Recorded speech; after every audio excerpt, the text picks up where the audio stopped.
አብርሃም ወነቢ ሙሴ አምላከ አብርሃም ወነቢ ሙሴ አጋዕዝተ ዓለም ቅድስት ሥላሴ ተመስገኑ ተመስገኑ ተመስገኑ ትብላላ ነፍሰይ በውዳሴ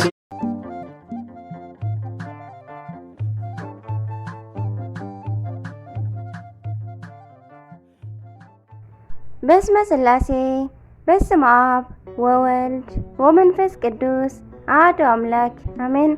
ሰላም እግዚአብሔር አምላክ ምስክላትኩም ይኹን። ስድራ እግዚአብሔር አምላክ ከመይ ሓዲርኩም? ኣነ እግዚአብሔር ይመስገን። ክብሪ ይስፋሕ መድኃኔዓለም ኣቦይ ልዑል እግዚአብሔር አምላክና ክሳብ ሰዓት እዚኣ እትቀውም እስትንፋስ ዓዲሉ ብጸጋን ብጥዕናን ስለዘጽናሕናን ዝዓቀበናን ክብርን ምስጋናን ኣምልኮን ውዳሴን ንዘለዓለም ንዕ ይኹኖ። ከምኡውን ነታረሬተ ህሊና ቅድስተ ቅዱሳን ንጽሕተ ንጹሓን ወላዲተ አምላክ ቅድስት ድንግል ማርያም ኣዴና ክብርን ምስጋናን ንዘለዓለም ንዓ ይኹና። ከምኡውን ንኹሎም ቅዱሳና እግዚአብሔር አምላክና ብዘኽበሮም መጠን ብዝሃቦም ቃል ኪዳን ከከም ማዕርጎም ክብርን ምስጋናን ውዳሴን ይብጽሐዮም አሜን። 18 ሚያዝያ ናይ ዕለቱ ስንክሳር ድሰምዕ ዘንብብ ፍቅሪ ጎይታ ኣብ ልቡ ይዕንብብ ሓለዋን ጸሎትን ናይ ቅዱሳን ድማ ይረክብ። ዝክረ ጻድቅ ለዓለም ይሄሉ ዝኽሪ ናይ ጻድቅ ንዓለም ይዝነብር። ካብ ኩሉ ክፉእ ዘበለ ክድሕኑ ንቅዱሳን ተማሕፀኑ አሜን። በስመ አብ ወወልድ ወመንፈስ ቅዱስ አሐዱ አምላክ አሜን። እንኳዕ ናብ ጻድቅን ሰማዕትን ኣባ ጴጥሮስ ዓመታዊ ናይ ዕረፍቲ በዓል ብሰላም ኣብጽሕና። ከምኡውን ወርሓዊ በዓል ኣቡነ ኤዎስጣቴዎስ እዩ። ኣብ ኩሉ ኩርናዓት ዓለም ዘለኹም ኩልኹም ኣቡነ ኤዎስጣቴዎስ ብቓል ኪዳኖም ይሓልውኹም። ወርሓዊ በዓል ኣቡነ ኤዎስጣቴዎስ እዩ። በረኸቶምን ረድኤቶምን ምስ ኩላትና ደቂ ተዋህዶ ይኹን አሜን። ጻድቅን ሰማዕትን ኣባ ጴጥሮስ ሰማዕትነት ንሃይማኖተ ክርስትና ዝኽፈል ናይ መጨረሻ ዋጋ ወይ መስዋዕትነት እዩ። ሰብ ንፈጣሪኡ ሰብነቱ ከግዝእ ሃብቱ ንብረቱ ክህብ ይኽእል እዩ።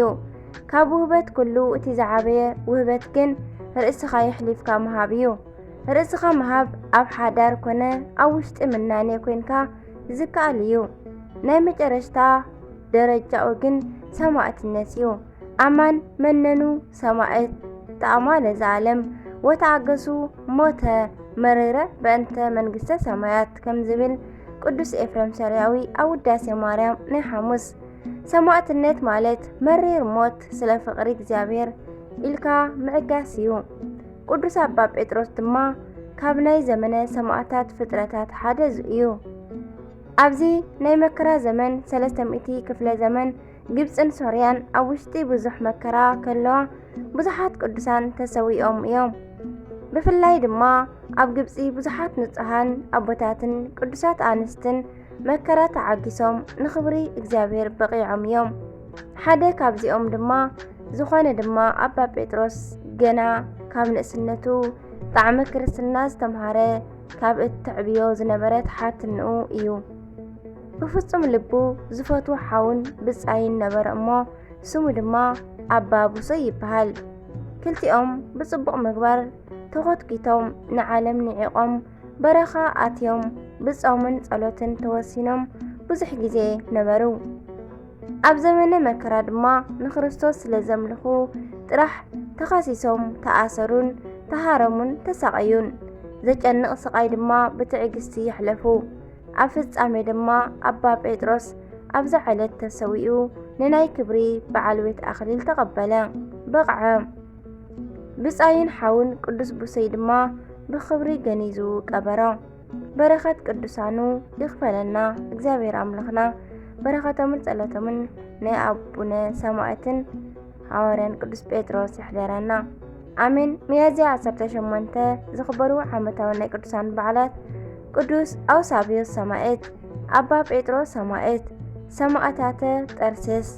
ወርሓዊ በዓላት ድማ ቅዱስ ፊልጶስ ሐዋርያ፣ ኣቡነ ኤዎስጣቴዎስ ሰባኪ ሃይማኖት ረባን፣ ኣቡነ አነሬዎስ ዘደብረ ጽጋጋ፣ ማር ያዕቆብ ግብፃዊ። አሜን።